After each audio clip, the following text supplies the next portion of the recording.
શહેરના હૈયામાં સ્થિત એક સુંદર મોંઘા બંગલામાં રણબીર અને કેટરીનાનું નવું જીવન શરૂ થયું.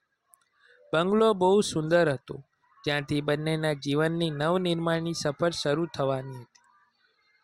આ બંગલાનું દરેક ખૂણો તેમની પ્રેમ કથા સાક્ષી બનાવવા જતું હતું અને જીવનની નવી શરૂઆતમાં ઉત્સાહ અને પ્રેમના તરંગો સાથે વધુ પ્રભાવશાળી લાગતું હતું.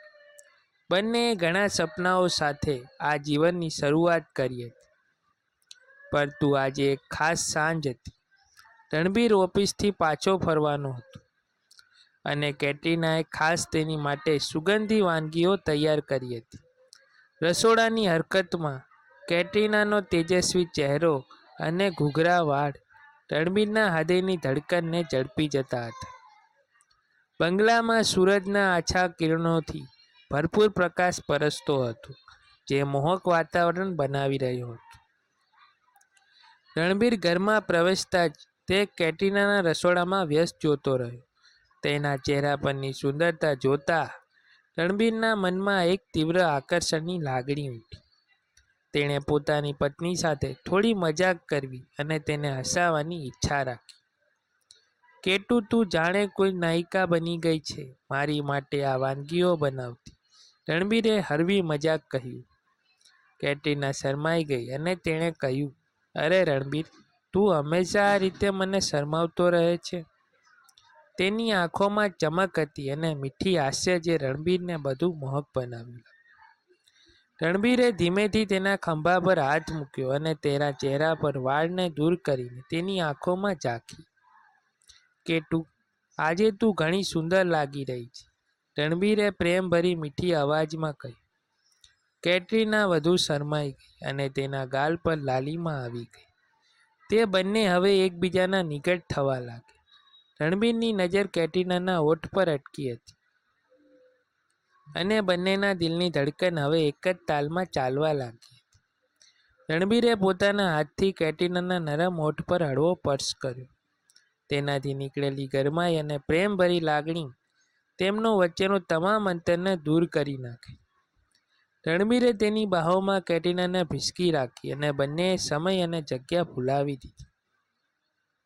કેટરીનાએ તેના હોઠો પર રણબીરના અસ્વસ્થ સ્પર્શ અનુભવ્યો અને તેની આંખોમાં એક ગહન ઉન્માદ દેખાઈ રહ્યું હતું. "રણબીર, તું જાણે છે કે મને તારી સાથે આટલું નજીક રહેવું કેટલું ગમતું છે," કેટરીનાએ તેના કાનમાં બુલંદ અવાજમાં કહ્યું. રણબીર હસીને બોલ્યો, "કેટુ, તું મારા દિલની ધડકન છે. હું તારી નિકટતા વગર જીવી શકું જ નહીં." કેટરીનાએ આ વાત સાંભળીને તરબોળ થઈ ગઈ. તેની આંખોમાં પાણી આવી ગયા અને તેણે રણબીરને પોતાની બાહોમાં સચાવી રાખ્યો. બંને એકબીજામાં સમાઈ ગયા હતા અને સમય જાણે થંભી ગયો હતો.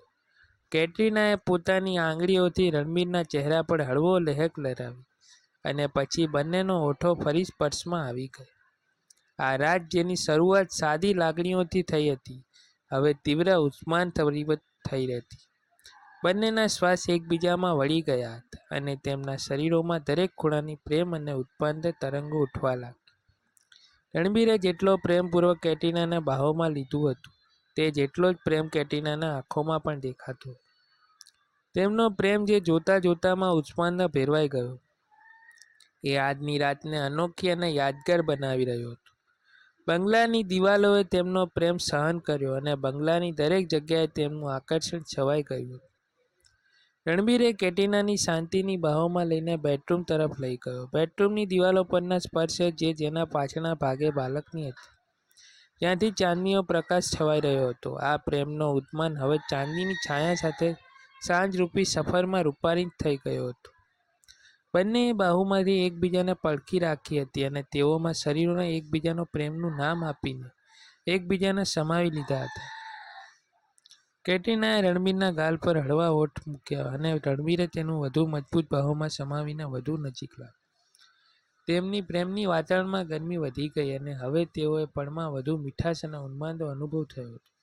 રણબીર અને કેટરીના બંનેને પોતાનું અસ્તિત્વ ભૂલાઈ ગયા અને હવે તેઓ માત્ર એકબીજાના લીન થઈ ગયા. બંગલાની બાલ્કનીમાં ચાંદનીના કિરણો તેમની ઉપર પ્રકાશ પસાર હતો અને રાતના તારાઓની સાક્ષી બનતી હતી. આ રાતને પ્રેમની કિમરીકરની બંને એકબીજાને વિલય કર્યો હતો ને તેમના જીવનની એક અનોખી સફર શરૂ થઈ ગઈ હતી. આવી જ રીતે આ રાતની ગાંઠમાં તેમના પ્રેમનો ઉત્પન્ન જાગૃત થયો અને બંનેના જીવનને નવો આયામ આપ્યો. તેમનો પ્રેમ હવે માત્ર શબ્દોમાં નહીં પરંતુ દરેક શ્વાસમાં, દરેક સ્પર્શમાં અને દરેક પળમાં જીવતો રહ્યો. તેમના જીવનની આ અનોખી સફર જ્યાં પ્રેમ અને ઉત્પન્નનું મિશ્રણ છે, એ હવે માત્ર એક યાદગાર કિસ્સો નહીં પરંતુ જીવનભરની સફરની શરૂઆત થઈ. કેટરીના અને રણબીરના જીવનમાં હવે પ્રેમ અને તીવ્ર ઉત્પન્ન એક નવો પડાવ આવી ગયો હતો, જે આ સફરને વધુ મોહક અને યાદગાર બનાવશે. આ જ છે રણબીર અને કેટરીનાની પ્રેમ કથા, જેમાં પ્રેમ, લાગણીઓ અને ઉત્માનનું અદ્ભુત મિશ્રણ છે ને જે તેમના જીવનમાં એક અનોખો રંગ ભરી રહ્યું છે. આ વિડીયો ગમ્યો હોય તો લાઈક, શેર, સબસ્ક્રાઈબ જરૂરથી કરજો.